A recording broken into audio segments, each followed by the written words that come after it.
आज का दिन मेरे लिए बहुत ख़ास था क्योंकि आज मेरी शादी थी और मैं लाल रंग के लहंगे में बहुत ही सुंदर लग रही थी। सभी ने दिल खोलकर मेरी तारीफ़ की और मैं अपनी शादी वाला लहंगा पहनकर अपने जीवन साथी का इंतज़ार कर रही थी। मेरे दिल में हज़ारों सपने थे। हर लड़की की तरह मैंने भी रोमांटिक और खूबसूरत शादीशुदा ज़िंदगी का सपना देखा था। लेकिन मेरा ये सपना उस समय टूट गया जब मेरी शादी मेरे जीजा जी के साथ तय हो गई। ऐसा नहीं था कि वह मुझसे उम्र में ज़्यादा बड़े थे। वह बहुत पढ़े लिखे इंसान थे, लेकिन इसके बावजूद भी मैं उनको हमेशा अपने जीजा जी के रूप में ही स्वीकार करती थी। मेरी बहन राधा की मौत के बाद जब मेरी सास ने मेरी माँ से मेरे रिश्ते के बारे में पूछा तो मेरी माँ मुझसे बिना पूछे ही मान गई। जब मुझे इस बात का पता चला तो मैं बहुत गुस्सा हुई और काफ़ी दिनों तक मैंने अपने परिवार से बात तक नहीं की। एक दिन मेरी माँ ने मुझे अपने पास बुलाया और कहा, बेटा हम तुमसे बहुत प्यार करते हैं, इसलिए ही तुम्हारे लिए कोई गलत फैसला नहीं करना चाहते। अमन सुंदर और पढ़ा लिखा है। उसकी सबसे अच्छी बात यह है कि वह लालची नहीं है, अच्छी कमाई करने वाला है। लेकिन तुम उसके साथ शादी करने के लिए इसलिए मना कर रही हो क्योंकि तुम्हारी बहन की शादी उससे 2 साल पहले हुई थी। कभी कभी तो वक्त के साथ रिश्ते भी बदल जाते हैं। बेटा, अगर तुम इस शादी के लिए मना करना चाहती हो तो मैं अमन की माँ को फ़ोन करके मना कर देती हूँ। तुम मुझे रात को हाँ या ना के बारे में बता देना। माँ इतनी बात कहकर चली गई और मैं सोच में पड़ गई। मुझे समझ नहीं आ रहा था कि मुझे क्या करना चाहिए। मैंने अपनी एक दोस्त को फ़ोन मिलाया और उससे सलाह ली। उसने मुझसे कहा कि दुनिया बहुत मतलबी है, हमें बड़ों की बात माननी चाहिए क्योंकि वह हमसे ज़्यादा जानते हैं। उसकी ये बात सुनकर मुझे लगा कि मेरी माँ का फ़ैसला सही है। मैं उसी समय अपनी माँ के पास गई और उनसे कहा कि मैं अमन के साथ शादी करने के लिए तैयार हूँ। माँ मेरे ये शब्द सुनकर बहुत खुश हुई और उन्होंने मुझे गले से लगा लिया। मैंने शादी के बाद राधा दीदी को हमेशा खुश और अच्छे कपड़ों में देखा था, जिसकी वजह से मेरे दिल में कोई डर नहीं था।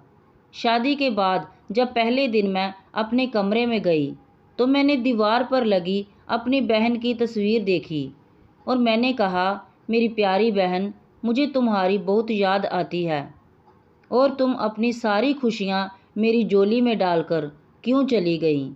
इतना कहकर मैं बेड पर बैठ गई और अमन का इंतज़ार करने लगी। थोड़ी देर में कमरे की कुंडी खुली और अमन अंदर आए और मेरी बहन की तस्वीर लेकर बाहर चले गए। मेरी समझ में नहीं आ रहा था कि ये क्या हो रहा है, इसलिए मैं भी उनके पीछे पीछे कमरे से बाहर आ गई। वह इस तस्वीर को लेकर दूसरे कमरे में चले गए और कमरा अंदर से बंद कर लिया। ये देखकर मैं बहुत हैरान हुई, पर क्या कर सकती थी। मैं अपने बाहरी कपड़ों से परेशान होने लगी। सुबह से लेकर शाम तक आराम ना मिलने के कारण मुझे नींद आने लगी। मैं वापस अपने कमरे में आ गई और कपड़े चेंज करके सो गई। अगली सुबह जब मेरी आँख खुली तो मेरे पति अमन मेरे पास ही बैठे थे और मेरी सास उनको नाश्ते के लिए कह रही थी। मुझे उठता देखकर अमन बोले, नए जीवन की नई सुबह मुबारक हो। इतने प्यार से अमन के मुंह से ये बात सुनकर मैं पिछली रात का खराब मूड भी भूल गई और हंस पड़ी। जैसे ही मेरी नज़र सामने की दीवार पर पड़ी तो दीदी की तस्वीर दोबारा वहाँ पर लगी हुई थी। ये देखकर मुझे थोड़ी हैरानी हुई। मैं अमन से पूछने ही वाली थी कि इतने में नाश्ता आ गया। हम दोनों ने इकट्ठे नाश्ता किया। आज मैं बहुत खुश हूँ क्योंकि मुझे अमन का रवैया देखकर लगता था कि अब हम एक दूसरे को समझ पाएंगे। दिन तो इसी तरह निकल गया, पर जब रात आई तो अमन ने फिर वही दीदी की फ़ोटो को पकड़ा और दूसरे कमरे में चला गया। मुझे मन ही मन उस पर तरस आ रहा था कि वह दीदी को भूल नहीं पा रहा है। मैं फिर उसके पीछे गई तो उसने फिर से कमरा बंद कर लिया। कमरे में से कुछ आवाज़ें आ रही थीं जो मुझे साफ सुनाई नहीं दी। इतने में मेरी सासू माँ आ गई और वह मेरा मुंह देखकर समझ गई और कहा, कुछ दिनों की बात है बेटा, सब ठीक हो जाएगा। मैं निराश होकर अपने कमरे में वापस आ गई और अपनी दीदी के बारे में सोचने लगी। जब दीदी मायके जाती थी तो बहुत खुश रहती थी, पर जब मैं दीदी से मिलने के लिए यहाँ आती थी तो उसको मैं बड़ी अजीब सी उलझन में पड़ी हुई देखती थी। वह रात को कई कई घंटे बाहर घूमती रहती थी। जब मैंने उनसे पूछा तो वह हंस देती और मुझे टालती हुई कहती कि बस मेरा कमरे में मन घबरा रहा था, इस कारण मैं बाहर आ गई। ये बात मैंने अपनी माँ को भी बताई थी तो वह भी हंसने लगी, कहती कि पगली, नए घर में एडजस्ट करने में थोड़ा समय तो लगता है। तो फिर मैंने भी इस वहम को अपने दिल से निकाल दिया। लेकिन एक बार अमन दीदी को हमारे घर छोड़ने आए तो मुझे अमन के तौर तरीके सही नहीं लगे, जैसे उसने कोई नशा किया हो या फिर आंखों में नींद थी और वह थोड़ी जल्दी में थे। वह दीदी को गेट में ही छोड़कर चले गए। जब मैंने दीदी से पूछा तो उन्होंने कहा, हमारा थोड़ा सा झगड़ा हुआ है, पर कोई बात नहीं, 2 दिन में आ जाएंगे। और वही बात हुई, वह 2 दिन में दीदी को लेने भी आ गए। पर कुछ महीनों बाद वह सबको रोता बिलखता छोड़कर चली गई। हमारे ऊपर दुखों का पहाड़ टूट पड़ा। उसकी सास ने कहा कि उसके सीने में दर्द हुआ था, जो शायद दिल का दौरा था, जिसकी वजह से उसकी मौत हो गई। इस सदमे से बाहर निकलना हमारे लिए बहुत मुश्किल था, लेकिन थोड़े समय बाद हम अपने अपने जीवन में व्यस्त हो गए।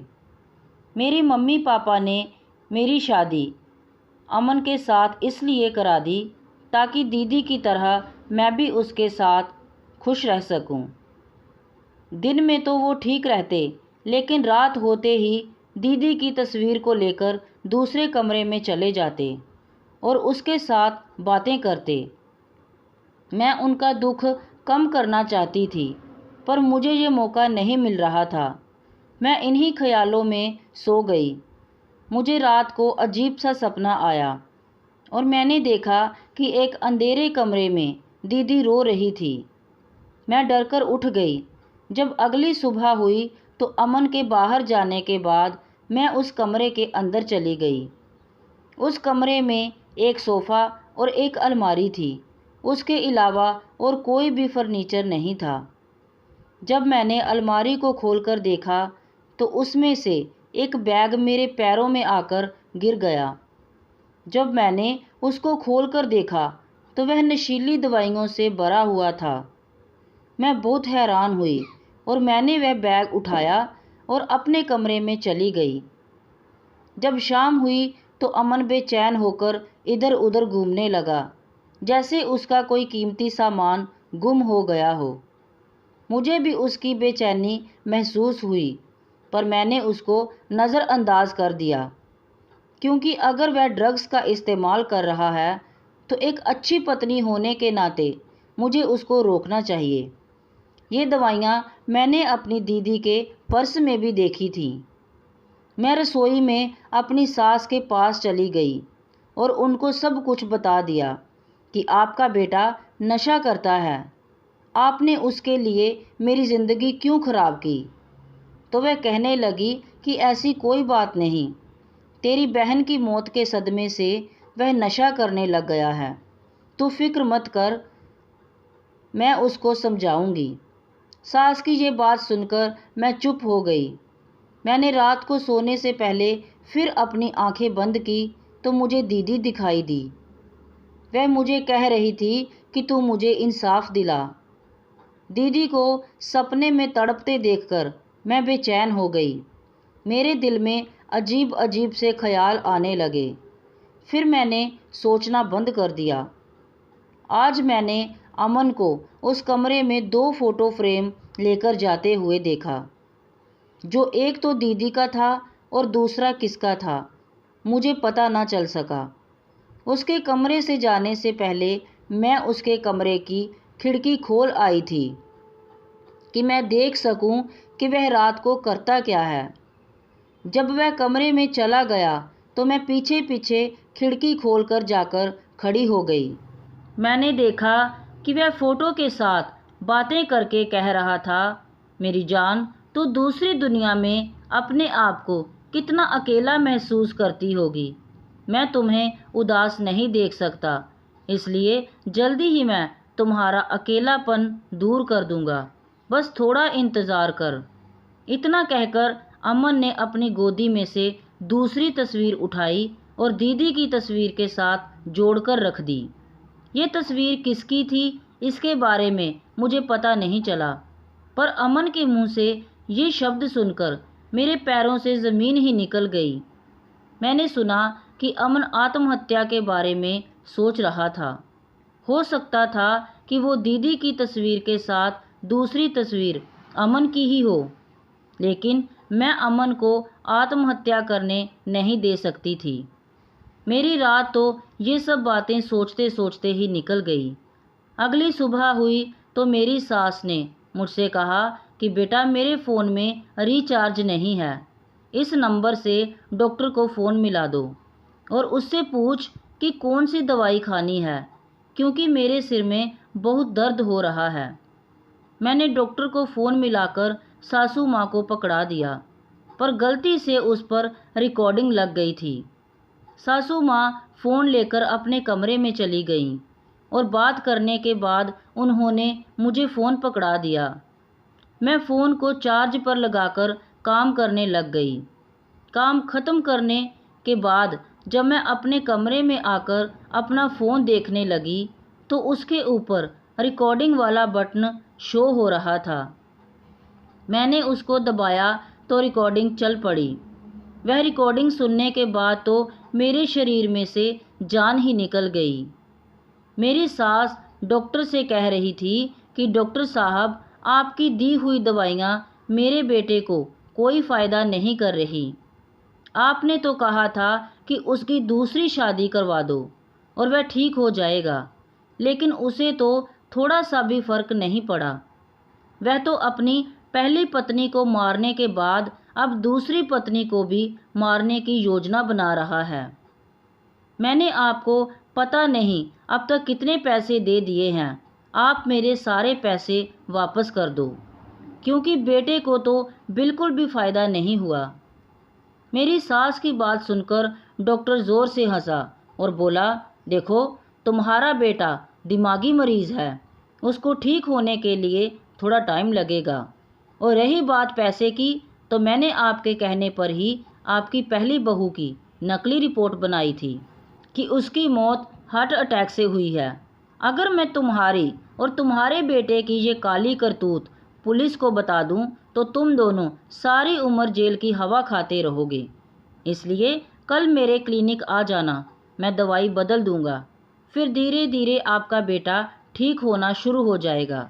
और हाँ, मेरी फ़ीस ज़रूर लेकर आना। इतना कहकर डॉक्टर ने फ़ोन काट दिया। मैं सदमे में बैठी हुई थी कि मेरी दीदी की मौत हार्ट अटैक से नहीं हुई, उनको मारा गया था। इतने में अमन पिज़्ज़े का डिब्बा लेकर मेरे पास आ गया और कहने लगा कि जल्दी जल्दी पिज़्ज़ा खा लो, नहीं तो ठंडा हो जाएगा।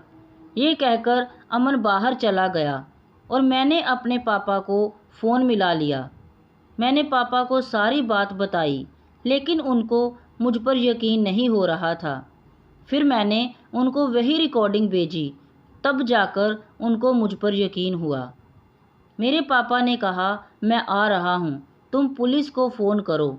मैंने जल्दी से पापा की तरफ से भेजे हुए नंबर पर पुलिस को फ़ोन किया और अपने घर का एड्रेस दे दिया। थोड़ी देर बाद वहाँ पुलिस पहुँच गई। उन्होंने मेरे पति और सास को पकड़ लिया। वह अपने बेकसूर होने की सफाई देने लगे, तो मैं मैंने वही रिकॉर्डिंग निकाल कर पुलिस के सामने रख दी। पुलिस उनको पकड़कर ले गई। मैं अपनी दीदी की कुछ यादें और अपना सामान लेकर हमेशा के लिए अपने मम्मी पापा के पास आ गई। कहते हैं कि जाको राखे साइयाँ मार सके ना कोई। जिसको भगवान ने बचाना होता है उसे कोई नहीं मार सकता। मेरे साथ भी कुछ ऐसा ही हुआ। मैं उस परमात्मा की कृपा से उन दरिंदों के चंगुल से बच निकली। दोस्तों, आपको ये कहानी कैसी लगी कमेंट बॉक्स में ज़रूर बताएं। कहानी को लाइक शेयर और अगर चैनल पर नए हैं तो सब्सक्राइब करना ना भूलें। धन्यवाद।